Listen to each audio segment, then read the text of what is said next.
where the mind is without fear and the head is held high, where knowledge is free.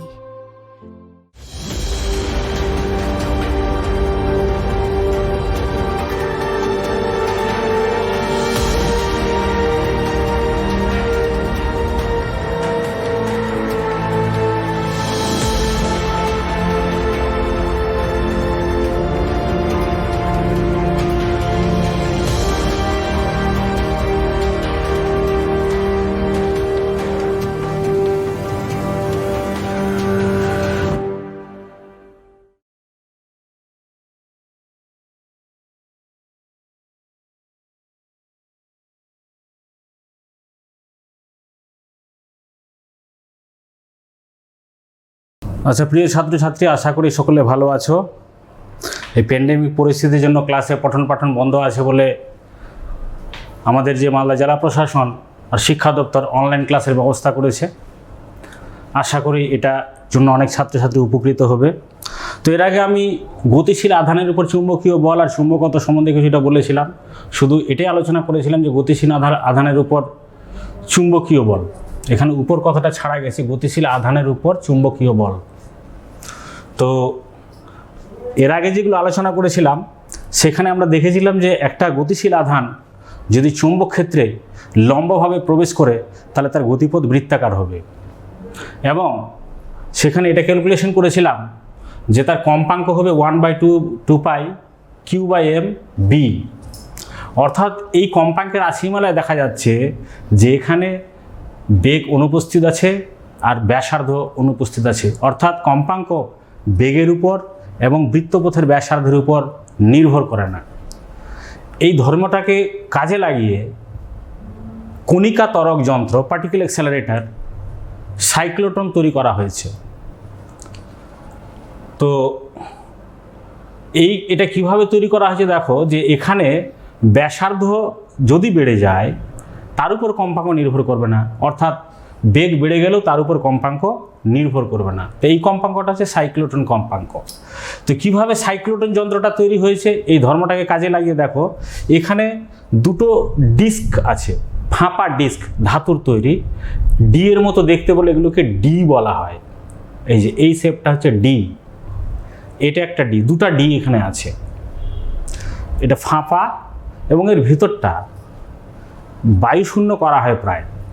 কারণ বায়ুশূন্য কেন করা হয়? যখন পার্টিকেলটা কোনো আধান যুক্ত কণা এর ভিতর দিয়ে যাবে তখন বায়ুর কণার সাথে এর কোনো সংঘর্ষ ঘটবে না, এই কারণে এর ভিতরটা বায়ুশূন্য প্রায় করা হয়। এবার এই ডিসগুলোর এখানে যেখানে রাখা হয় এখানে ক্রসড ম্যাগনেটিক ফিল্ড, অর্থাৎ পারস্পরিক লম্বভাবে দুটো ফিল্ড আছে, একটা হচ্ছে ম্যাগনেটিক ফিল্ড আর একটা ইলেকট্রিক ফিল্ড। তো ম্যাগনেটিক ফিল্ডের ডিরেকশনটা এখানে আঁকা আছে, ডট দিয়ে আঁকা আছে, তার মানে ম্যাগনেটিক ফিল্ডটা বোর্ডের ওই দিক থেকে এই দিকে আছে, এরকম পারপেন্ডিকুলার টু দ্য বোর্ড এরকম আছে। আর এখানে যে ম্যাগনেটিক ইলেকট্রিক ফিল্ডটা দেওয়া হবে সেটা ট্যানজেন্ট টু দ্য বোর্ড, বোর্ডের তলে আছে আর কি, বোর্ডের তলে আছে। এই ইলেকট্রিক ফিল্ড যেটা দেওয়া হয় তড়িৎ ক্ষেত্র, সেটা অসিলেটর দিয়ে দেওয়া হয়।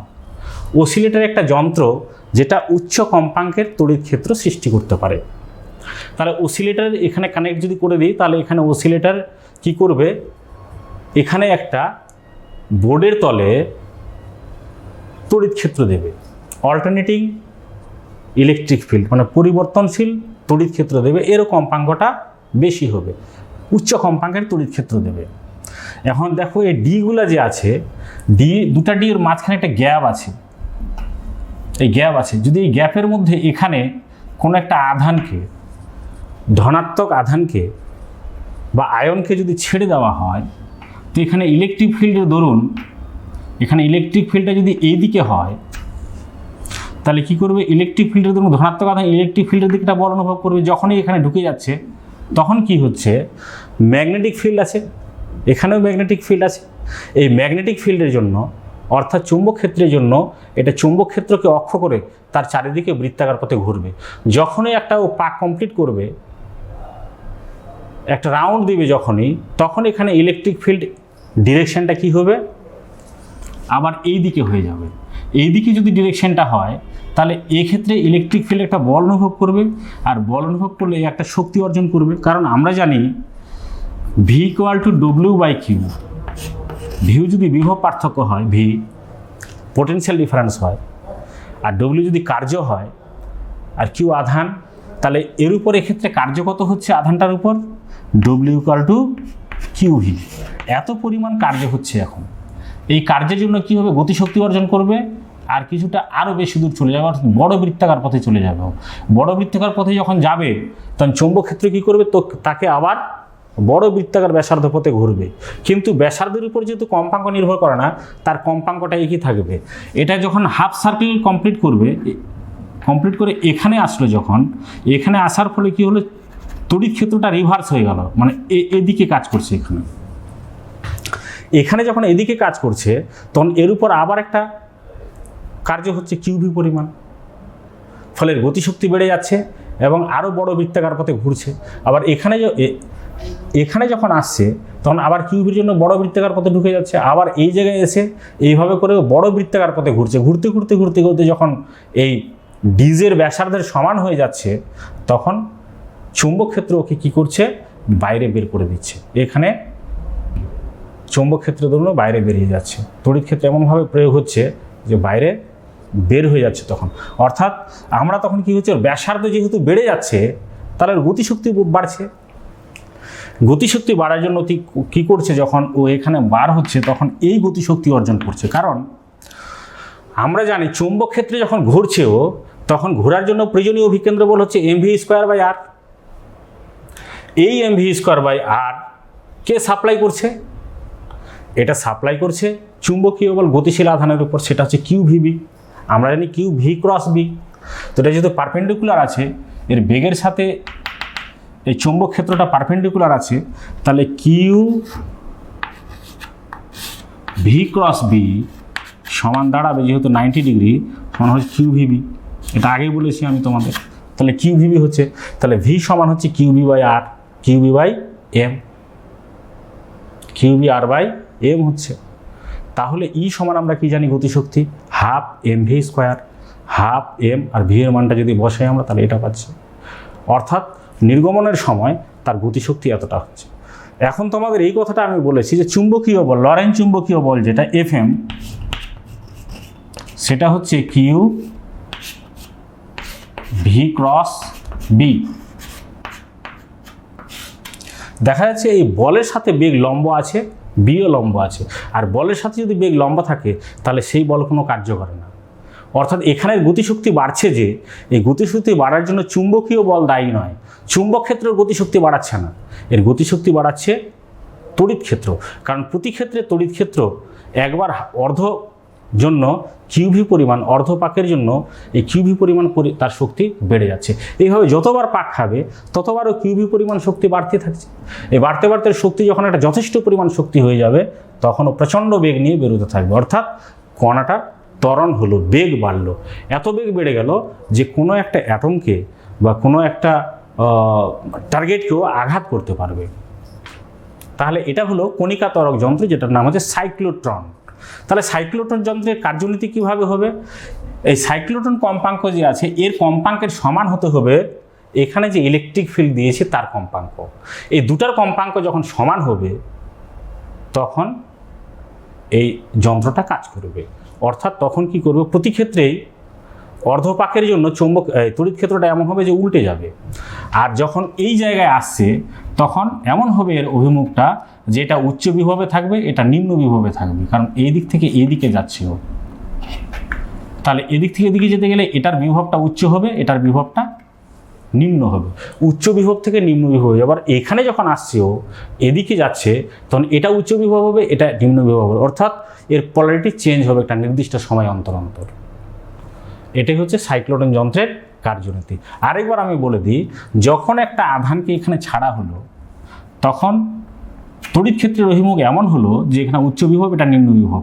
এই বিভব পার্থক্যের জন্য একটা বল অনুভব করেছে, তড়িৎ ক্ষেত্র তৈরি হচ্ছে, তার জন্য এখানে ঢুকে যাচ্ছে। এখানে যখনই ঢুকছে, এই দিকে ঢুকছে, বি এর সাথে ভি পারপেন্ডিকুলার হচ্ছে, ফলে চৌম্বক ক্ষেত্রকে অক্ষ করে পাক খাচ্ছে। পাখে অর্ধপাখে যখনই এখানে আসছে তখন এর পোলারিটি চেঞ্জ হয়ে যাচ্ছে, এটা উচ্চ বিভব হয়ে যাচ্ছে, এটা নিম্ন বিভব হচ্ছে। এই বিভবের জন্যই একটা বল অনুভব করছে, এই বলের জন্য এটা এদিকে ঢুকছে, তারপর আবার ঘুরে এখানে গিয়ে যখন এখানে আসছে আবার একটা বল অনুভব করছে, এখানে চলে যাচ্ছে, এখানে একটা বল অনুভব করছে, এখানে চলে, এই করে বড় ব্যাসার্ধের বৃত্তপথে ঘুরতে থাকছে। আর আমরা দেখতে পাচ্ছি এই বেগটা নির্ভর করছে আর এর উপর, আর যত বাড়বে তার বেগ বাড়বে, অর্থাৎ আর যত বাড়তে থাকছে তার বেগও বাড়তে থাকছে, কিন্তু তার কম্পাঙ্ক একই থাকছে, অর্থাৎ অসিলেটরের যে কম্পাঙ্ক আর এর যে কম্পাঙ্ক, অসিলেটর যে কম্পাঙ্ককে তড়িৎ ক্ষেত্র দিচ্ছে আর এর কম্পাঙ্ক সেম থাকার জন্য সবসময় ঘটনাটা ঘটতে থাকছে। তো এই হচ্ছে কণিকা ত্বরক যন্ত্র। তোমরা হয়তো জানবে যে কণিকা ত্বরক যন্ত্র লরেন্স আবিষ্কার করেছিল 1935 সালের দিকে। তো লরেন্স যেটা আবিষ্কার, এর কিন্তু ব্যাপক প্রয়োগ আছে। মনে করো কোনো একটা সি যে কার্বন আছে, 12 আইসোটোপ যেটা কার্বনের, এটা রেডিও অ্যাক্টিভ নয়, এটা স্টেবল, কিন্তু এটাকে যদি আমরা এতে যদি আমরা কোনো একটা প্রোটন লাগিয়ে দিই তাহলে কি হবে, এটা C13 হয়ে যাবে, আরেকটা প্রোটন লাগালে C14 হয়ে যাবে, তখন এটা রেডিও অ্যাক্টিভ হয়ে যাবে। বিভিন্ন হসপিটালে এরকম যন্ত্র ব্যবহার করা হয় এবং এই যন্ত্রের সাহায্যে কি করা হয়, কোনো মৌলকে রেডিও অ্যাক্টিভ কৃত্রিমভাবে করা হয়, রেডিও অ্যাক্টিভ করে সেটা আমরা কোনো কিছু ডায়াগনোসিস করার জন্য, কোনো কেমোথেরাপি দেওয়ার জন্য সেটা ব্যবহার করতে পারি। অথবা মূলান্তর ঘটাতে আমরা যে নতুন যে 92-এর পরে ইউরেনিয়ামের পরে 92 যে আছে U92, এরপরে যে মৌলগুলো আবিষ্কার হয়েছে সেগুলো এই পদ্ধতিতে আবিষ্কার করা হয়েছে, অর্থাৎ তার ভিতর প্রোটন ঢুকিয়ে দিয়ে তাকে তেজস্ক্রিয় করে নতুন মূলান্তর ঘটানো হয়েছে। ফলে এটা কোনো কিছুকে বম্বার্ডিং করার জন্য, কোনো টার্গেটকে যদি বম্বার্ড করতে হয় তাহলে আমাদের সাইক্লোটন যন্ত্র খুব উপকারী। আর এই কম্পাঙ্ক বলা হয় সাইক্লোটন কম্পাঙ্ক। আর যে বেগ যে শক্তি নিয়ে বেরোবে সেই শক্তিটা হচ্ছে এটা। তাহলে আশা করি সাইক্লোটন যন্ত্র সবাই বুঝতে পেরেছ। আমি নেক্সট এর পরে যাচ্ছি, সেটা হলো যে একটা চৌম্বক ক্ষেত্রে যদি এটা পরিবাহী থাকে এবং তার ভিতর যদি তড়িৎ প্রবাহ হয় তাহলে সে কতটা বল অনুভব করবে। মনে করো আমাদের এখানে চৌম্বক ক্ষেত্র আছে এরকম,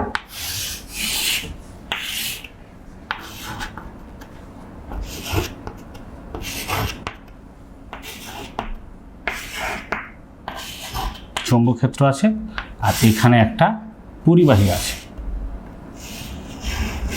আর এই পরিবাহীর ভিতর দিয়ে তড়িৎ প্রবাহিত হচ্ছে, এদিক দিয়ে তড়িৎ প্রবাহিত হচ্ছে I। ধরি এই পরিবাহীর দৈর্ঘ্য হচ্ছে L আর এর প্রস্থচ্ছেদ হচ্ছে A, তাহলে পরিবাহীটার দৈর্ঘ্য কত হলো L আর এর প্রস্থচ্ছেদ হলো A। ধরি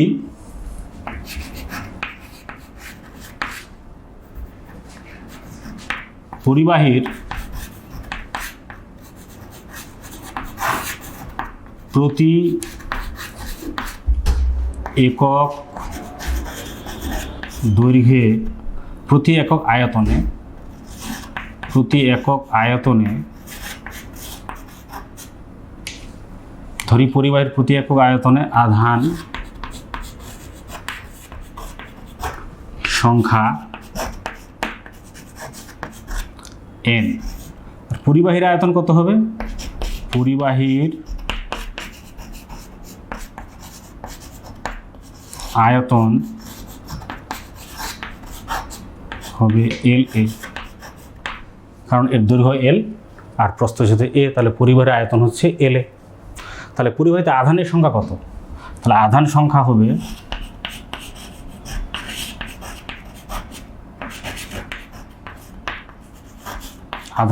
হবে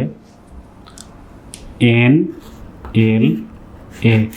আর আধানের পরিমাণ কত হবে, এখানে কি আছে, এখানে যে তড়িৎ প্রবাহিত হচ্ছে তাহলে মুক্ত ইলেকট্রনগুলো কোনো একদিকে ড্রিফট হচ্ছে, যাচ্ছে বলেই তড়িৎ প্রবাহ হচ্ছে, তাহলে এখানে আধান বলতে আমরা মুক্ত ইলেকট্রন বুঝবো।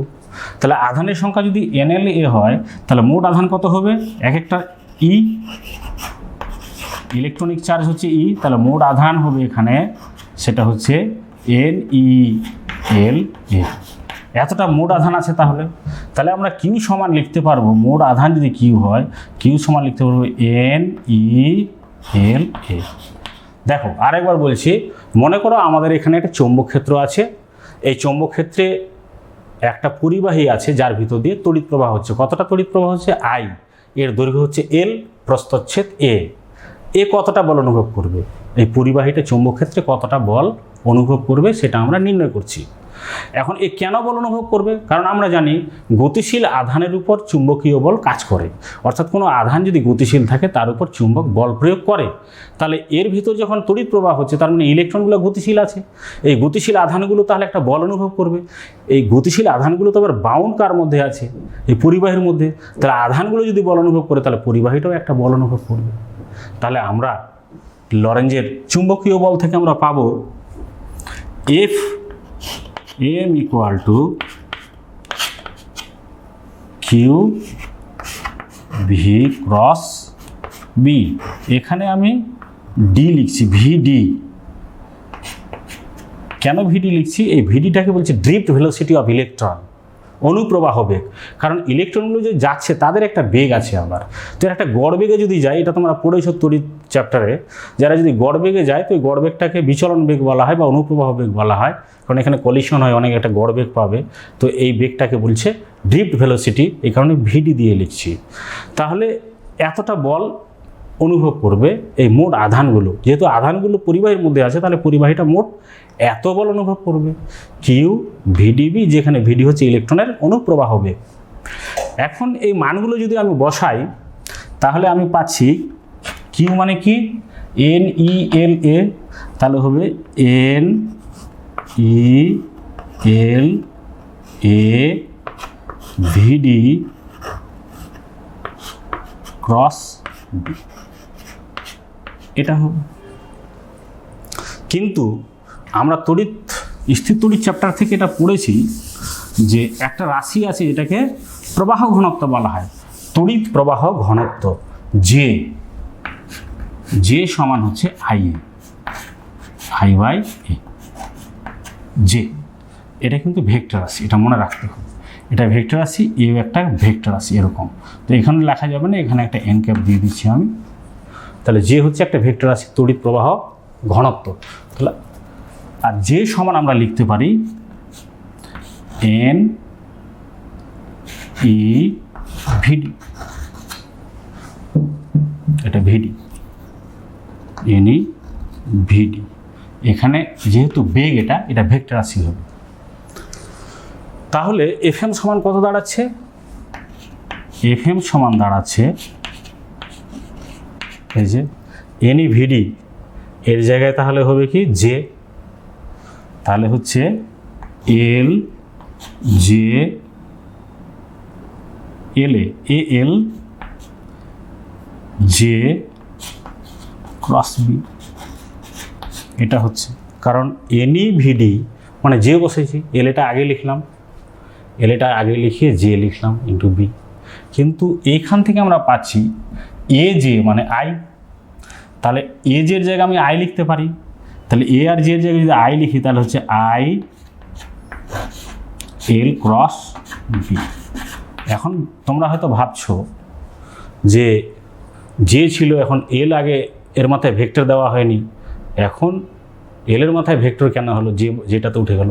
এ যে সমান আই হলেও আইটা কিন্তু ভেক্টর রাশি নয়, আই হচ্ছে স্কেলার রাশি।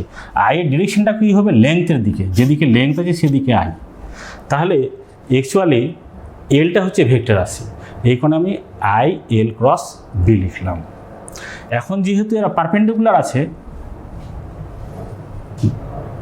বি আর এল পারপেন্ডিকুলার, বি আর এল যদি পারপেন্ডিকুলার হয় তাহলে এল ক্রস বি কত হবে? L B sine theta, sine theta মানে 90 ডিগ্রি, থিটা যদি 90 ডিগ্রি হয় তাহলে সাইন থিটা 1। তাহলে এফ এম সমান আমি যদি মান লিখি তাহলে হবে আই এল বি। এটাকে অনেকে মনে রাখার জন্য বিল লিখতে পারে, বি আই এল। তাহলে এমনি যেটা ফর্মুলা পেলাম, এই কতটা বল অনুভব করবে চুম্বকীয় বল, সেই বলটা হচ্ছে F M equal to I L cross.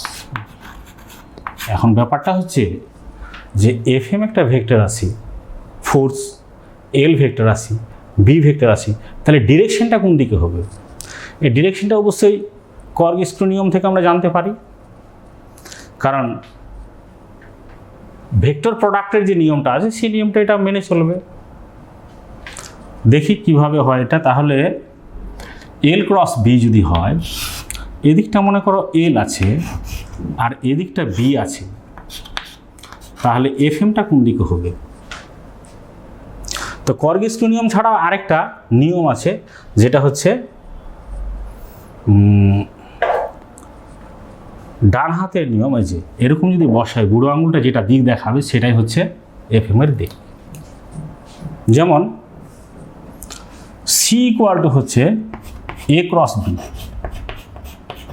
C এর কোনটা দিক হবে? মনে করো দেওয়া আছে A এই দিকে আর B এই দিকে, আর মনে রাখবা যে A আর B হচ্ছে ধরো বোর্ডের তলে আছে। AB যদি বোর্ডের তলে থাকে তাহলে এরকম করে দেখতে হবে, বুড়ো আঙুলটা এইদিকে দেখাচ্ছে, তার মানে সিটা হচ্ছে এই দিকে। সি এমন দিক হবে যেটা বোথ A অ্যান্ড B উভয়ের উপর পারপেন্ডিকুলার। তেমনি FM এর দিকটা এমন হবে যে L এর উপর এবং B এর উপর পারপেন্ডিকুলার, এরকম আর কি। তাহলে FM এর দিকটা আমরা আশা করি বুঝতে পারছি যে কোন দিকে হবে, L আর B কোন দিকে হবে। এক্ষেত্রে যে দেওয়া আছে L আর B, তো Lটা নিচের দিকে আছে, এদিক থেকে এদিকে আছে উপরের দিকে, আর Lটা আছে এদিকে। আমি কারেন্টটা এদিকে ধরছি, L এর দিক এদিকে ধরি। যদি L এইদিকে থাকে আর B এইদিকে আছে, তাহলে B যদি এদিকে থাকে আর L এদিকে আছে, তাহলে এই যে তলটা আছে এই তলের পারপেন্ডিকুলার হবে অবশ্যই। তাহলে কিভাবে হবে ওটা? তাহলে L B, এই যে আমি যদি এইভাবে আঁকি এখন, যে বিটা হলো নিচের দিকে,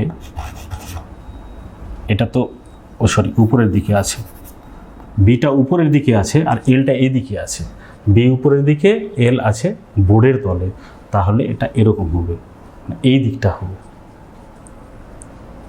এটা যদি বোর্ডের তলে থাকে এইদিকে, এটা যদি বোর্ডের তলে দিকে থাকে তাহলে এফএমটা হবে এইদিকে। তাহলে আশা করি এফএম এর দিক জানতে পারলে। এইবার একটা প্রবলেম দিলে বুঝে যাবে, ক্লিয়ার হবে ধারণাটা। মনে করো এখানে একটা এল সমান আছে ডেল্টা এক্স আই, মানে এল এর ডিরেকশনটা কোন দিকে হচ্ছে? আই এর ডিরেকশনে। এক্স যেদিকে আছে এক্স অক্ষের দিকে হচ্ছে এল আছে।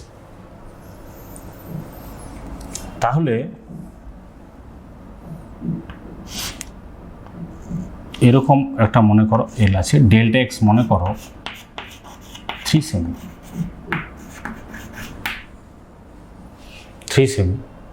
আর এর ভিতর দিয়ে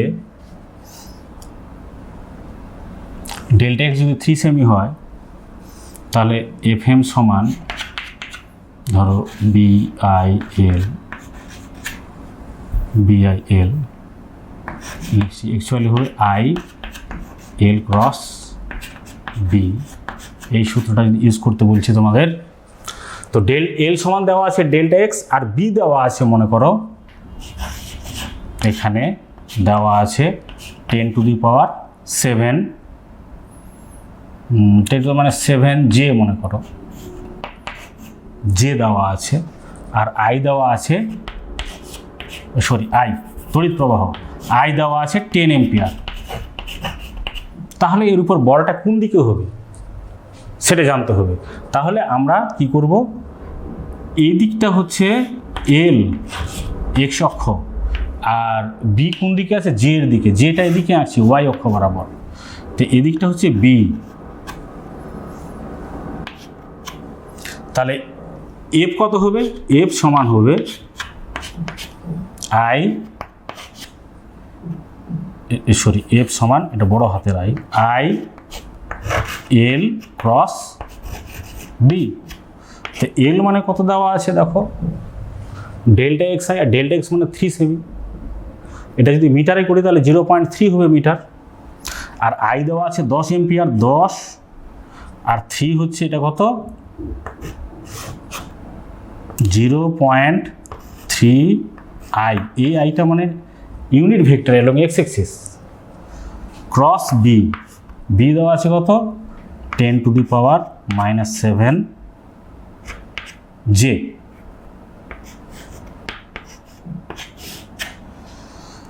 তাহলে এটা যদি গুণ করি 3, তাহলে 3 ইন্টু হচ্ছে 10⁻⁻7 এটা হলো, আর আই ক্রস জে সমান হবে কে। তাহলে ফোর্সের ডিরেকশনটা কোন দিকে হবে, কে এর দিকে। এই দুটো যদি বোর্ডের তলে থাকে তো কে হবে এদিকে, এদিকে হচ্ছে। অর্থাৎ বলটা এই যে তারটা যে আছে এখানে পরিবাহীটা, ও এদিকে বল অনুভব করবে।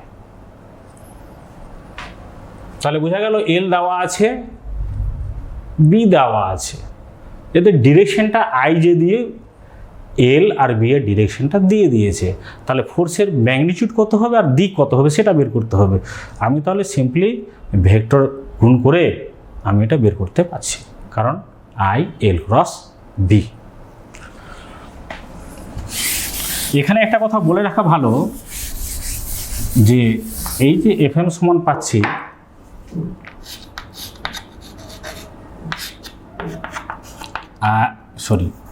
এটা হবে আই এল ক্রস বি। এটা যদি স্ট্রেট না হয়ে অন্য হয় বা ক্ষুদ্র এরকম বাঁকা হয়, তখন আমরা এটার ছোট ছোট যদি অংশ ভাবি, তখন এটা ডেরিভেটিভ নিয়ে আমরা এরকম করতে পারি যে এফএম সমান হবে I integration over L cross B. এইগুলোকে আমরা ধরে তখন ইন্টিগ্রেশনটা করতে পারবো। তবে এতে জটিলতা আমাদের নাই, আমাদের সহজ সরলভাবে দিবে, তখন আমরা করতে পারবো। আর এল আর বি এর মধ্যবর্তী যদি 90 ডিগ্রি কোণ হয়, তাহলে এফ এমটা সর্বাধিক হবে, তখন হবে এফ সমান আই এল বি, যদি এল আর বি এর মধ্যবর্তী কোণ 90 ডিগ্রি হয়। কিন্তু এরকম যদি হয় এল আর বি যদি একই দিকে হয়, তাহলে এখান থেকে আমরা কি পাবো, এখান থেকে পাচ্ছি আমি এফ এম সমান I L B sine theta. যদি এল আর বি প্যারালাল হয় তাহলে থিটার মান 0 হয়ে যাবে, আর থিটার মান যদি 0 হয় তাহলে এফ এম কত হবে 0 হয়ে যাবে। অর্থাৎ বি যেদিকে আছে সেদিকে যদি এল থাকে, এলের ডিরেকশনটা যদি ওই দিকে থাকে, তাহলে সে কোনো বল অনুভব করবে না। কিন্তু পারপেন্ডিকুলার ডিরেকশন থেকে সর্বাধিক বল অনুভব করবে, আর মাঝে মাঝে থাকলে কম বল অনুভব করবে। তো এই হচ্ছে পরিবাহী যদি কোনো চুম্বক ক্ষেত্রে থাকে কতটা বল অনুভব করবে তার রাশিমালা। ওই দিন হয়তো করিয়েছিলাম, তবুও আমি আরেকটা জিনিস করিয়ে দিচ্ছি যে ক্রসড ইলেকট্রিক আর ম্যাগনেটিক ফিল্ড যদি থাকে, তাহলে একটা আধান কতটা বল অনুভব করবে, কখন ম্যাক্সিমাম করবে, কখন মিনিমাম করবে। তো তোমাদের বলেছিলাম যে মোট লরেন্জ ফোর্স যেটা আছে এফ এম সমান হচ্ছে Q E plus V cross B, এটা আমরা জানি। এখন দেখো এটা এই পার্টটা যে আছে, এই পার্টটা চুম্বকের ক্ষেত্রের জন্য আছে। তাহলে চুম্বক ক্ষেত্রের জন্য ম্যাক্সিমাম বল কখন হবে, প্রথম শর্ত হচ্ছে এটার জন্য ম্যাক্সিমাম বল হতে গেলে ভি আর বি পারপেন্ডিকুলার হতে হবে। 90 ডিগ্রি যদি হয় তাহলে এই বলটা সর্বাধিক হবে। ভি আর বি যদি 90 ডিগ্রি হয় আর এই বলটা ডিরেকশনে যদি এর দিকে হয়, তাহলে সর্বাধিক বল অনুভব করবে। কিন্তু এরকম যে এটা ম্যাক্সিমাম হলো, কিন্তু এর ডিরেকশন আর এর ডিরেকশন অপোজিট হয়ে গেল, আর এই ভ্যালু যদি সমান হয়ে যায়, তখন এই বলটা শূন্য হয়ে যাবে। অর্থাৎ দুটি ক্ষেত্র, একটা চৌম্বক ক্ষেত্র আর একটা তড়িৎ ক্ষেত্র পারপেন্ডিকুলার আছে, ক্রসড ফিল্ড। এইরকম ক্রসড ফিল্ডে যদি কোনো আধান যায় এই শর্তে যে যেখানে এফ এম মোট 0, তাহলে কোণাটা আনরিফ্লেক্টেড থাকবে, অর্থাৎ অবিচ্যুত আকারে যাবেও, অর্থাৎ গতিপথের কোনো পরিবর্তন হবে না। যে দিক দিয়ে ঢুকেছিল সোজা ওইভাবে বেরিয়ে চলে যাবে, ওখানে কোনো পরিবর্তন হবে না। আমরা একটা এক্সাম্পল দিচ্ছি, দেখো মনে করো 3টে এক্সিস নিলাম আমরা, এরকম পারপেন্ডিকুলার এক্সিস, এবং এটা মনে করলাম এটা হচ্ছে এক্স এক্সিস, এটা ওয়াই এক্সিস, এটা জেড এক্সিস। আরও মনে করো যে এক্স জেড যে প্লেনটা সেটা বোর্ডের প্লেন, অর্থাৎ এক্স আর জেড বোর্ডে আছে আর এটা বোর্ডের পারপেন্ডিকুলার আছে, মানে এটা যদি বোর্ড হয় তাহলে ওয়াইটা এরকম আছে আর কি। তো এদিকটার ইউনিট ভেক্টর কত হবে আই, এদিকটার ইউনিট ভেক্টর হচ্ছে জে, আর এদিকটার ইউনিট ভেক্টর হচ্ছে কে। তো এদিকে মনে করো এই ডিরেকশনে একটা কণা প্রবেশ করছে ভি বেগে, আর এই ডিরেকশনে আছে আমাদের ইলেকট্রিক ফিল্ড, আর এই ডিরেকশনে আছে চৌম্বক ক্ষেত্র। তাহলে যেহেতু বেগ ভেক্টর আছে তাহলে বেগকে কিভাবে প্রকাশ করব? বেগ ভি সমান আমরা লিখতে পারবো ভিআই। ই যেহেতু চৌম্বক তড়িৎ ক্ষেত্র ভেক্টর আছে তাহলে ই কে কিভাবে প্রকাশ করব? ই সমান আমরা লিখতে পারবো ই জে, আর বি সমান তেমনি লিখতে পারবো বি কে, এইভাবে আমরা লিখতে পারবো। এবার এই ক্ষেত্রে এই যে আধানটা এদিকে গতিশীল আছে তাহলে এই আধানের উপর কত বল ক্রিয়াশীল আছে আমরা বার করি। তাহলে এটা বার করার জন্য ফর্মুলা কি আমার এটা, তাহলে এই ফর্মুলাতে আমরা বসাই। এই ফর্মুলাতে যদি বসাই তাহলে এফএম সমান দাঁড়াচ্ছে,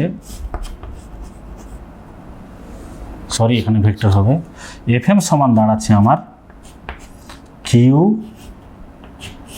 এটা হচ্ছে E J plus VI cross BK, এটা হচ্ছে। তাহলে এটা ভেক্টর, তাহলে হচ্ছে কিউ ই জে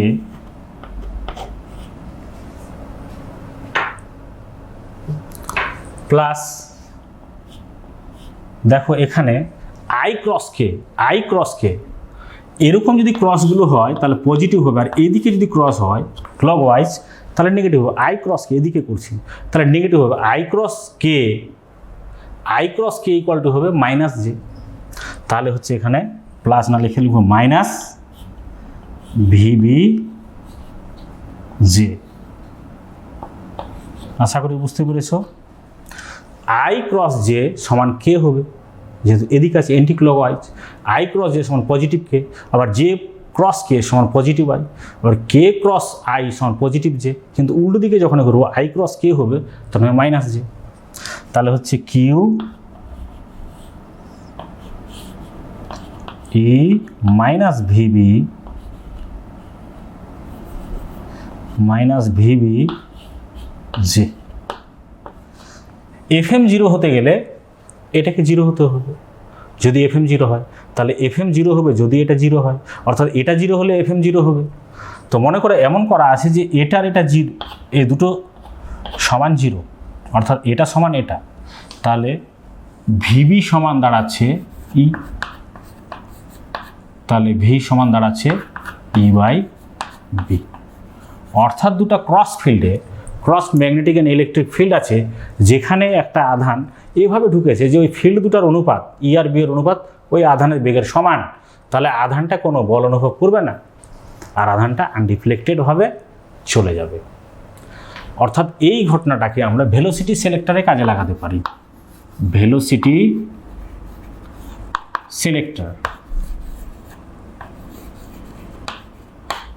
সিলেক্টর কাজে লাগিয়েছিল প্রথম স্যার জে টমসন, ইলেকট্রনের যে পরীক্ষাটা করেছিল ই বাই এম আপেক্ষিক আধানের অনুপাত বের করেছিল, তখন এইভাবে করেছিল যাতে ইলেকট্রন কণাগুলো আনডিফ্লেক্টেড চলে গেছে।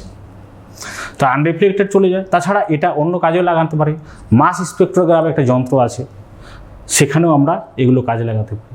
এরকম যদি আমাদের কিছু থাকে যে একটা বিম আছে, মানে অনেকগুলো কণা আছে যাদের বেগ বিভিন্ন যাচ্ছে ওরা, তো এতগুলো কণা যাচ্ছে বিভিন্ন বেগে, তার মধ্যে আমি কিছু বেগের কণাগুলিকে পেতে যাচ্ছি আর বাদবাকি কণাগুলো যাতে না পাই আমি, ওগুলোর দরকার নেই, আনওয়ান্টেড, তাহলে আমাকে এই কাজটা করতে হবে, এমনভাবে ইআরবি মানটা সিলেক্ট করতে হবে যাতে যেই বেগটা পেতে যাচ্ছি, যে বেগের কণাগুলিকে পেতে চাচ্ছি আমি, সেই বেগটার সমান E/B হয়।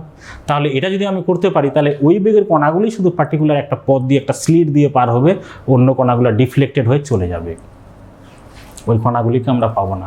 অর্থাৎ ভেলোসিটি সিলেক্টর একটা খুব ভালো জিনিস, যার সাহায্যে আমরা নির্বাচিত কণা, যার বেগ আমরা যে বেগের কণাগুলিকে পেতে যাচ্ছি সেই কণাগুলিকে আমরা পেতে পারি, অন্য অবাঞ্ছিত কণাগুলো দূরে চলে যাবে।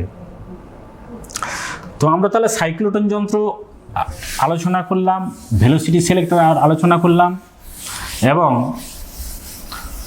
একটা পরিবাহীর উপর চুম্বক ক্ষেত্র কতটা বল প্রয়োগ করে সেটাও আলোচনা করলাম।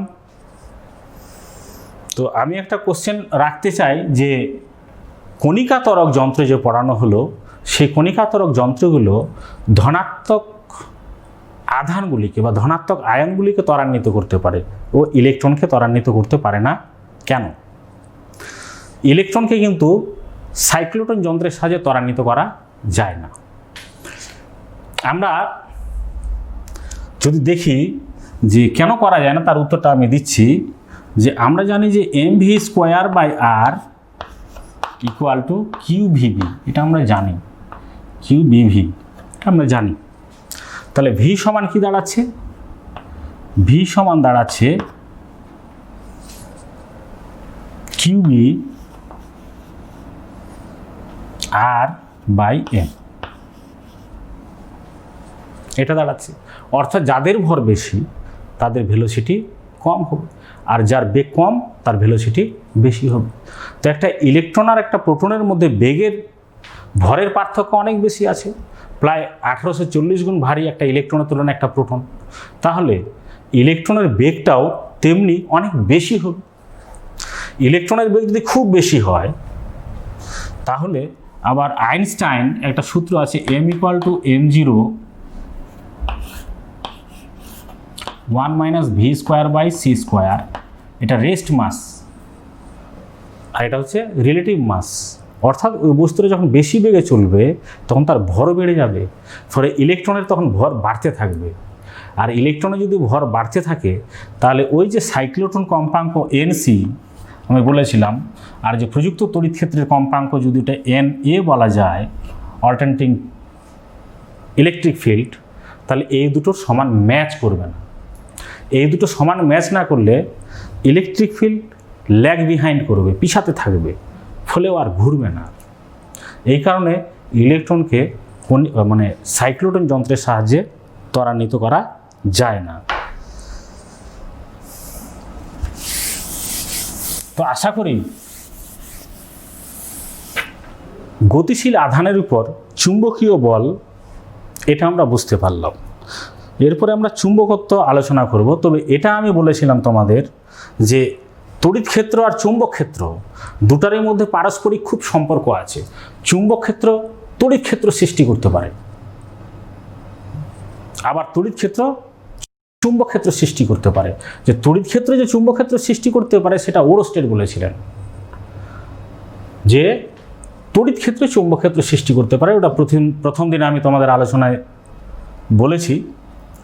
তো তিনি যে পরীক্ষাটা করেছিলেন যে কোনো পরিবাহীর ভিতরে যদি তড়িৎ প্রবাহিত হয় তার চারিদিকে চুম্বক ক্ষেত্র সৃষ্টি হয় এবং নিজে পরিবাহীটা চুম্বকিত হয় না। আমাদের এখন অবধি যে জানা চুম্বকত্বের মূল কারণ হচ্ছে তড়িৎ প্রবাহ। একটা কারণ হচ্ছে চুম্বকত্বের মূল কারণ হচ্ছে তড়িৎ প্রবাহের জন্য তড়িৎ প্রবাহ, মানে তড়িৎ প্রবাহের জন্য কি হচ্ছে চুম্বক ক্ষেত্র সৃষ্টি হয়। আরেকটা কারণ আছে intrinsic magnetic moment. Intrinsic magnetic moment মানে হচ্ছে সহজাত ম্যাগনেটিক মোমেন্ট, চৌম্বক ভ্রামক। সহজাত চৌম্বক ভ্রামক মানে আমাদের যে অক্সিজেন, আয়রন, এই যে পদার্থগুলো আছে ওদের মধ্যে চৌম্বক ভ্রামক আছে অলরেডি। এই চৌম্বক ভ্রামকগুলোর ওরিয়েন্টেশনটা যদি একটা দিকে হয়, সবগুলো যদি একটা দিকে ওরিয়েন্টেড হয়ে যায়, সজ্জিত হয়ে যায়, তাহলে কিন্তু লোহার মধ্যে আমরা চুম্বকত্ব দেখতে পাবো। কিন্তু ওরা বিভিন্ন র্যান্ডমলি ছড়িয়ে আছে বলে আমরা চুম্বকত্ব দেখতে পাচ্ছি না। তাহলে দুটো কারণ, একটা হচ্ছে তড়িৎ প্রবাহ আর একটা হচ্ছে সহজাত চুম্বক ভ্রামক, এই দুটো কারণে। তাহলে মেইন আমরা যত সব জানা যে চৌম্বক ক্ষেত্রগুলো আছে তার মূল কারণই হচ্ছে তড়িৎ প্রবাহ, অর্থাৎ তড়িৎ প্রবাহের জন্যই চৌম্বক ক্ষেত্র সৃষ্টি, এটা অ্যারোস্টেট বলেছে এবং একে সাপোর্ট করেছে ম্যাক্সওয়েল, আরও অনেকজন পরীক্ষা নিরীক্ষার মাধ্যমে বলেছে, সেটা প্রথম দিনই উল্লেখ করেছিলাম। তো এখন আমরা দেখতে চাই যে চৌম্বক ক্ষেত্র যদি তড়িৎ প্রবাহের জন্য সৃষ্টি হয়, তো চৌম্বক ক্ষেত্র ভেক্টর হচ্ছে বি, এই বি একটা দিক আছে, এই দিকটা কেমন হবে সেটা আমরা আজকে আলোচনা করব। আমি তোমাদের এটাও বলেছি যে যদি বোর্ড থেকে এদিকে আসে চুম্বক বলরেখাগুলো, তাহলে এটা ডট দিয়ে আঁকতে হবে, আর এদিক থেকে যদি ওই দিকে যায় তাহলে ক্রস দিয়ে আঁকতে হবে, সেটা বলেছি এর আগে। তো আজকে আমরা দেখব যে কিভাবে চৌম্বক ক্ষেত্রগুলো অ্যালাইন থাকে। চুম্বকের যে বলরেখাগুলো, তড়িৎ বলরেখার সাথে চুম্বক বলরেখার কিছুটা পার্থক্য আছে। একটা হচ্ছে তড়িৎ বলরেখাগুলো ধনাত্মক আধান থেকে সৃষ্টি হয়ে ঋণাত্মক আধানে প্রবেশ করে। চুম্বক বলরেখাগুলো কি করে, যে উত্তর মেরু নর্থ মেরু থেকে সৃষ্টি হয়ে সাউথ মেরুতে যায়, ওখানেই শেষ হয়ে যায় না, আবার ওর ভিতর দিয়ে সাউথ মেরু টু নর্থ মেরুতে আসে। অর্থাৎ চুম্বক বলরেখাগুলো হচ্ছে ক্লোজড লুপ, বদ্ধ লুপ তৈরি করে, আর তড়িৎ বলরেখাগুলো হচ্ছে মুক্ত লুপ, ওরা বদ্ধ নয়।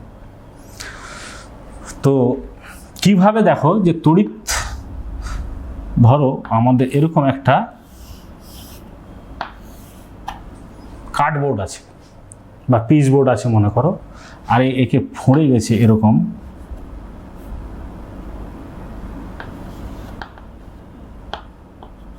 এভাবে বেরিয়েছে,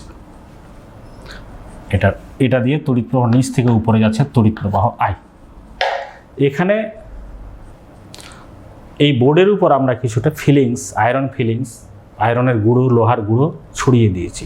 তড়িৎ প্রবাহ একটু টোকা দিই তো দেখব যে এরা বৃত্তাকারে সজ্জিত হয়েছে। লোহার গুঁড়োগুলো কীভাবে, লোহার গুঁড়োগুলো বৃত্তাকারে সজ্জিত হয়েছে এরকম,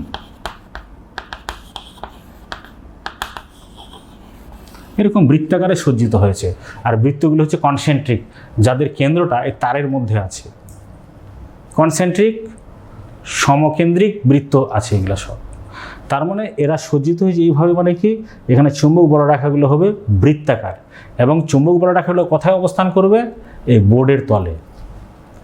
এই বোর্ডের তলে মানে এই কার্ডবোর্ডের তলে, এই বোর্ডটা বলছি না, এই কার্ডবোর্ডের তলে অবস্থান করবে। অর্থাৎ আমরা যদি এটা কার্ডবোর্ড আমাদের হয়, আর এরকম একটা যদি ফুঁড়ে এরকম বের হয়, তো নিচ থেকে উপরে তড়িৎ প্রবাহ যাচ্ছে, আয়রন ফিলিংসগুলো এখানে ছিল, তাহলে এরা এর তলে অবস্থান করছে, মানে বলরেখাগুলো এই কাগজের তলে অবস্থান করবে।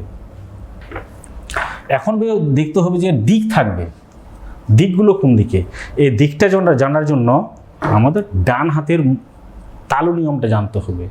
আমরা ডান হাতের তালু দিয়ে তারটাকে এমনভাবে ধরবো, যাতে করে বুড়ো আঙুলটা তড়িৎ প্রবাহের দিকে নির্দেশ করে। এই যে এটা তার, এদিক দিকে এমনভাবে ধরবো, এরকম ধরলাম, বুড়ো আঙুলটা তড়িৎ প্রবাহের দিক, নিচ থেকে উপরে যাচ্ছে, বুড়ো আঙুলটা তড়িৎ প্রবাহের দিক নির্দেশ করে। এইভাবে আঙুলগুলো যেদিকে ঘুরেছে সেই দিকটা হচ্ছে চুম্বক বলরেখার দিক। তাহলে এখানে এইভাবে ধরতে হবে আমাকে, এইভাবে ধরলে কি হবে, এই দিকটা, এই আঙুল এইদিকে আছে, তার মানে আমাকে এরকম আঁকতে হবে বলরেখাগুলো, অর্থাৎ এই দিক দিয়ে এই দিকে, মানে এন্টিক্লকওয়াইজ, সবগুলো হবে এন্টিক্লকওয়াইজ, এরকম হবে। এবার মনে করো এই বোর্ড ভেদ করে একটা তার এদিকে গেছে, ওই দিক থেকে এই বোর্ডের অভিলম্ব তলে একটা তার আছে এইভাবে, তাহলে তারটাকে আমরা এইভাবে ধরবো, তাহলে এটা বোর্ডের তলে থাকবে। কিন্তু এরকম যদি হয়, বলরেখাগুলো বোর্ডের তলে থাকবে তখন, কিন্তু এরকম যদি হয় বোর্ডে শুয়ে আছে একটা তার, এরকম যাচ্ছে, বোর্ডের উপর আছে তারটা, তাহলে তারটাকে আমরা এইভাবে ধরবো, তাহলে কি হচ্ছে, এইভাবে হবে। তার মানে কি বলরেখাগুলো কোন তলে থাকবে, বোর্ড যে তলে আছে তার অভিলম্ব তল, মানে এরকম একটা তল যদি ভাবি আমি, এই তলটাতে থাকবে। এইভাবে যদি ধরবো আমি যখন, তাহলে এই আঙুলগুলো এই দিকে যাচ্ছে, আর আঙুলটা এদিক দিয়ে এসে এই দিকটা বোর্ডে ঢুকেছে ছেদ করে, আর এদিকটা এদিক দিয়ে বেরিয়েছে। তার মানে এই বড় রেখা এরকম করে এসে এরকম করে যাবে, ওদিক দিয়ে এসে আবার এরকম করে ঢুকবে। তো এদিক থেকে ওই দিকে যাচ্ছে, তাহলে যদি তারটা এরকম হয় বোর্ডের তলে থাকে, তাহলে আঙুলগুলো এরকম যদি করি আমি, এটা এদিকে ঢুকছে, তার মানে এটা ক্রস হবে এদিকটা, আর এদিকটা হবে ডট। তেমনি এই দিক দিয়ে যদি আসে, তারটা যদি বোর্ডের তলে থাকে, এই যে আমাদের বোর্ডের তলে থাকে, তাহলে আমাকে এটাকে এইভাবে ধরতে হবে, মানে আঙুলগুলো এদিক দিয়ে ঢুকছে আর এদিক দিয়ে আঙুলটা বেরোবে। তার মানে এই দিকটা হবে এদিক দিয়ে ঢুকছে, তাহলে এদিকটা হবে ক্রস, এই দিকটা হবে ডট। এইভাবে কিন্তু আমাদের চৌম্বক ক্ষেত্রের দিকটা দেখতে হবে, চৌম্বক ক্ষেত্রটা কোন দিকে আছে, ডট ক্রসটা ভালো করে বুঝতে হবে। যদি এটা আমরা বুঝে উঠতে না পারি, তাহলে চৌম্বক ক্ষেত্রের যে অঙ্কগুলো যখন আমরা প্রবলেমগুলো করব, তখন অনেক বেশি সমস্যা হবে। আবার বলছি, দেখো এটা যদি এই বোর্ডের তলে থাকে, আর এটাকে যদি ডান হাত দিয়ে যদি ধরতে চাই, তো বুড়ো আঙুলটা আবার তড়িৎ প্রবাহের দিক নির্দেশ করাতে হবে। তাহলে এই আঙুলগুলো এদিক দিয়ে ঢুকে ওদিক দিয়ে বেরিয়ে আসবে এরকম করে। তাহলে এদিক দিয়ে আঙুলগুলো ঢুকছে, মানে চৌম্বক বড় রেখাটা এদিক দিয়ে ঢুকছে, ঢুকলে আগে বলেছি ক্রস চিহ্ন হবে, আর এদিক দিয়ে বেরোচ্ছে, তাহলে এটা হবে ডট। সিম্পলি এরকম যদি আমি মনে রাখি যে এদিকে তড়িৎ প্রবাহ যদি যায়, তো ডান দিকে হবে ক্রস, বাঁ দিকে হবে ডট।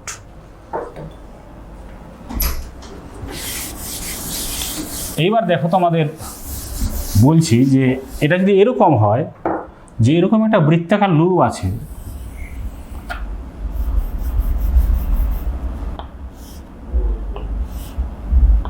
এটা দিয়ে কারেন্ট এদিক দিয়ে যাচ্ছে, এদিক দিয়ে গিয়ে আবার এটা দিয়ে বেরিয়ে যাচ্ছে, তাহলে বলো তো সেন্টারে কি হবে, ক্রস হবে না ডট হবে?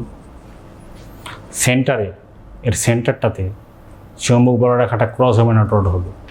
তাহলে এটাকে আমরা কি করব, এই যে ধরবো, এইভাবে ধরবো, বুড়ো আঙুলটা ওই দিকে আছে, তাহলে এদিক দিয়ে ঢুকে ওই দিক দিয়ে বেরোচ্ছে, তাহলে এদিক দিয়ে ঢুকবে, তার মানে এখানে ক্রস হবে, আর এই সাইডটা হবে ডট। আমি বলেছিলাম ডান দিকে ক্রস হবে, বাঁ দিকে ডট হবে। আমি যদি এদিকে মুখ করি, ডান দিকটা ক্রস, বাঁ দিকটা হচ্ছে ডট। তাহলে আশা করি তড়িৎ প্রবাহের জন্য যে চুম্বক ক্ষেত্র সৃষ্টি হবে, সেই চুম্বক ক্ষেত্রের অভিমুখটা আমরা একটু হলেও বুঝতে পারছি। এবার কতটা চুম্বক ক্ষেত্র তৈরি হবে সেটা যদি জানতে হয়, সেটা আবার দিয়েছে বায়ো-স্যাভার্ট। তো আমরা এখন বায়ো-স্যাভার্ট লটা পড়ব। বায়ো-স্যাভার্ট ল থেকে জানতে পারবো যে একটা পরিবাহিতে যদি চৌম্বক ক্ষেত্র সৃষ্টি হয়, একটা পরিবাহিতে যদি তড়িৎ প্রবাহ যায়, তো কত দূরে কত চুম্বক ক্ষেত্র সৃষ্টি হবে সেটা আমরা বের করতে পারবো। তো আমরা বায়ো-স্যাভার্ট লটা একটু দেখে নিই। বায়ো-স্যাভার্ট ল, এটা খুব ইম্পর্ট্যান্ট একটা ল। দেখো আমাদের এরকম একটা তার আছে, মনে করো এরকম একটা তার আছে, এই তারটা দিয়ে আই পরিমাণ তড়িৎ প্রবাহ হচ্ছে। তো আমরা এখান থেকে এখানে তারটার এই জায়গাটাতে একটা ক্ষুদ্র অংশ ডিএল কল্পনা করলাম। ডিএল, এই যে ডিএল মানে লেন্থ যদি এল হয়, তো ক্ষুদ্র অংশ ডেল্টা ডিএল কল্পনা করলাম আমরা। আর এই পয়েন্ট থেকে এই পি পয়েন্ট, এখানে আমাদের চুম্বক ক্ষেত্র বার করতে হবে। কার জন্য? এই ডিএল অংশের জন্য, গোটা তারের জন্য নয়। এই ডিএল অংশের জন্য এখানে কতটা চুম্বক ক্ষেত্র তৈরি হবে সেটা বের করতে চাচ্ছি। তাহলে দেখো এই জায়গাটাতে যদি স্পর্শক আঁকি এই ডিএল বরাবর, তাহলে স্পর্শকটা এরকম হবে, এটা ট্যানজেন্ট, মানে তারটা অ্যাকচুয়ালি এইদিকে ওরিয়েন্টেশনটা আছে। তারের যে দিকটা, এখন তারের দিকটা ডিএল এর জন্য তারের দিকটা এই দিকে, এই তারের দিকটা আর এখান থেকে আর দূরত্বে আছে, এটাকে রেডিয়াস ভেক্টর বলবো। এই রেডিয়াস ভেক্টর বা ব্যাসার্ধ ভেক্টরটা ওই তারের দিকের সঙ্গে যে কোণ করে আছে, সেই কোণটাকে বলছি আমি থিটা। আর কারেন্ট এলিমেন্ট বা প্রবাহাংশ বলতে পারি, কারেন্ট এলিমেন্ট এটাকে আমরা ধরছি আইডিএল, এটা একটা কারেন্ট এলিমেন্ট আইডিএল। তো এই পি পয়েন্টে আমরা স্পষ্ট দেখতে পাচ্ছি যে এখানে ক্রস হবে, এর ডিরেকশনটা হবে এখানে ক্রস, বি এর ডিরেকশনটা, এটা স্পষ্ট। এখন এখানে কতটা চৌম্বক ক্ষেত্র তৈরি হবে সেটা বায়ো-স্যাভার্ট বলেছে। বায়ো-স্যাভার্ট পরীক্ষা করে দেখেছে এখানে যদি ডিবি পরিমাণ চৌম্বক ক্ষেত্র তৈরি হয় তাহলে দেখা যাচ্ছে ডিবি সরাসরি সমানুপাতিক হচ্ছে আইডিএল এর প্রবাহাংশের সমানুপাতিক, আর ডিবি সমানুপাতিক হচ্ছে এই যে এখান থেকে এটার দূরত্বের বর্গের ব্যস্তানুপাতিক আর স্কোয়ার, আর ডিবি সমানুপাতিক হবে সাইন থিটা। অর্থাৎ দেখো এখানে একটা ব্যাপার আছে, এটা ব্যস্তবর্গের সূত্র, কিন্তু ব্যস্তবর্গের সূত্র হলেও অনেকটা এটা যে কুলম্বের সূত্র তার সমানও আছে, কারণ ওটা ব্যস্তবর্গের সূত্র, কিন্তু ওখানে অ্যাঙ্গেলের উপর ডিপেন্ড করে না, এটা আবার অ্যাঙ্গেলের উপর ডিপেন্ড করে সাইন থিটার উপর। তাহলে এটাকে যদি আমরা এর সঙ্গে করি তাহলে ডিবি ইকুয়াল টু কত হবে, ডিবি প্রপোর্শনাল টু হবে IDL sine theta by R square. এখানে একটা কনস্ট্যান্ট অফ প্রপোর্শনালিটি আসবে, অর্থাৎ সমানুপাতের জন্য একটা ধ্রুবক আসবে, সেই ধ্রুবকটা কত হবে, সেই ধ্রুবকটাকে এখানে বলছে μ0/4π IDL sine theta by R square. ওই দিন তোমাদের বলেছিলাম যে μ0 ε0 μ0 অ্যান্ড জি এদের মধ্যে ডিফারেন্সটা কী আছে এবং রিলেশন কী আছে সেটা আমি বলেছিলাম। ε0 হচ্ছে permittivity of free space, this is permeability of free space. তো μ0/4π অর্থাৎ শূন্যস্থানের চৌম্বক ভেদ্যতা। চৌম্বক ভেদ্যতা বলতে কি বুঝি, যে কোনো চৌম্বক পদার্থকে কতটা চুম্বকিত করতে পারে, অথবা ওর ভিতরে পদার্থের ভিতরে কতটা চুম্বক বলরেখা ঢুকতে পারে, পেনিট্রেট কতটা করতে পারে, সেটা বোঝায় পারমিয়াবিলিটি। আর এই যে কনস্ট্যান্টটা, এই কনস্ট্যান্টটা হচ্ছে μ0/4π, এটার এর নিউমেরিক্যাল ভ্যালু হচ্ছে exact number 10⁷ ampere per metre. তাহলে আমরা পাচ্ছি dB equal to μ0/4π IDL sine theta by R square. আর এর দিকটা আমরা যদি বলি ভেক্টর লাগাই, তাহলে ভেক্টর লাগালে এর দিকটা এখানে আমরা বলবো এরকম ক্রস। আর ভেক্টর যদি লাগিয়ে এটাকে করি তাহলে আমরা এভাবে লিখতে পারবো ডিবি সমান, ডিবি একটা ভেক্টর চৌম্বক ক্ষেত্র যেহেতু, μ0/4π আইডিয়াল, আই তো কারেন্ট, এটা তো ভেক্টর রাশি নয়, তাহলে I dl cross r unit vector by R square. কারণ ডিএল ক্রস আর মানে হচ্ছে ডিএল সাইন থিটা, আর হচ্ছে একক vector, dl cross r by R square. এটাকে এভাবে লিখতে পারি আমরা μ0/4π I dl cross r by r cube. কারণ আমরা জানি r unit vector equal to r vector by r. তাহলে এই ইকুয়েশন থেকে আমরা একটা বুঝতে পারছি যে এই যে ডিবিটা চৌম্বক ক্ষেত্র, এই চৌম্বক ক্ষেত্রটা ডিএল এর উপর লম্ব এবং আর এর উপর লম্ব, অর্থাৎ ডিএল এবং আর যে তলে অবস্থান করছে ডিবিটা তার অভিলম্ব তলে।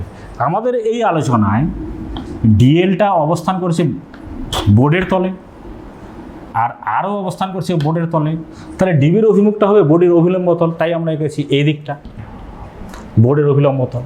অর্থাৎ ডিবির সঙ্গে ডিএল এর মধ্যবর্তী কোণ 90 ডিগ্রি হবে আর ডিবির সঙ্গে আর এর মধ্যবর্তী কোণ 90 ডিগ্রি, যেটা এই চিত্র থেকে আমরা পরিষ্কার দেখতে পাচ্ছি। তাহলে বায়ো-স্যাভার্ট ল একদম আমাদের বুঝিয়ে দিচ্ছে যে কোনো প্রবাহাংশের দরুন বা কোনো পরিবাহের দরুন কত দূরে কতটা চুম্বকক্ষেত্রের সৃষ্টি হবে এটা স্পষ্ট। যত দূরে যাব চুম্বকক্ষেত্র তত কমে যাবে, এর কাছে তত চুম্বকক্ষেত্র বাড়বে, আর সেটা আবার ওরিয়েন্টেশনের উপর ডিপেন্ড করবে। এখানে একটা খুব নোট করার বিষয় আছে, যদি ডিএল আর একই দিকে হয় তাহলে কি হবে? ডিএল আর একই দিকে হলে থিটা কত হবে? 0 হয়ে যাবে। সেই 0 হলে ডিবি 0 হবে। অর্থাৎ এই পরিবাহের উপরের কোনো বিন্দুতে চৌম্বকক্ষেত্র 0 হবে। তবুও বলছি এদিকে ধরো একটা এতটা পরিবাহী আছে, এর ঠিক বর্ধিত অংশের উপর একটা পি বিন্দু, এখানে চৌম্বকক্ষেত্র কত হবে? 0 হবে। কেন 0 হবে? কারণ বোঝা যাচ্ছে যে ডিএল এইদিকে আর আরও এদিকে, ডিএল আর এর মধ্যবর্তী কোণ 0, ফলে চৌম্বকক্ষেত্র পি বিন্দুতে 0 হবে। অর্থাৎ কোনো পরিবাহী যেদিকে থাকবে তার বর্ধিতাংশের উপর চৌম্বকক্ষেত্র 0 হবে। কিন্তু যখনই ওর মধ্যে কোনো কোণ দেখা দিবে তখনই সেখানে চৌম্বকক্ষেত্র থাকবে। তাহলে আমরা দেখতে পাচ্ছি যে এটা অ্যাঙ্গেল ডিপেন্ডেন্স, অর্থাৎ অ্যাঙ্গেলের উপর ডিপেন্ড করে, আর এর উপর ডিপেন্ড করে এবং ডিএল এর উপর নির্ভর করে। কিন্তু কুলম্বের সূত্রে যেটা আমরা দেখতে পেয়েছিলাম যে ওখানে যে ইলেকট্রিক ফিল্ড তৈরি হচ্ছে, ওই ইলেকট্রিক ফিল্ডটা তৈরি হচ্ছে ডিউ টু কিউ এর জন্য, কারণ 1/4πε0 Q/r², আর কিউটা হচ্ছে স্কেলার সোর্স, অর্থাৎ স্কেলার সোর্স থেকে তড়িৎ ক্ষেত্র সৃষ্টি হতে পারে। আর বিটা তৈরি হচ্ছে ভেক্টর সোর্স থেকে, কারণ ডিএল ক্রস আর আছে, আইডিএল অ্যাকচুয়ালি এটা একটা ভেক্টর রাশি। তো ভেক্টর সোর্স থেকে চৌম্বকক্ষেত্র সৃষ্টি হচ্ছে, তড়িৎ ক্ষেত্র সৃষ্টি হচ্ছে স্কেলার সোর্স থেকে। এই সোর্সের উপর কিন্তু পার্থক্য আছে, বি এর সোর্স হচ্ছে ভেক্টর, হোয়ারএজ ই এর সোর্স হচ্ছে স্কেলার। তো আশা করি কিছুটা হলে আলোচনা করা গেল। এর পরবর্তী চ্যাপ্টারে আমরা বায়ো-স্যাভার্ট ল যে আছে এবং বায়ো-স্যাভার্ট ল এর সাহায্যে আমরা ওই রিজু তার, সোজা তার, স্ট্রেট ওয়্যারের জন্য চৌম্বকক্ষেত্র কী করে বার করব, লুপের জন্য কী করে বার করব, এগুলা শিখব এবং আরও আমরা শিখব এম্পিয়ার সার্কিটের ল। আশা করি সকলে কিছু না হলে বুঝতে পেরেছ। সকলে ভালো থাকো, শুভেচ্ছা জানাই।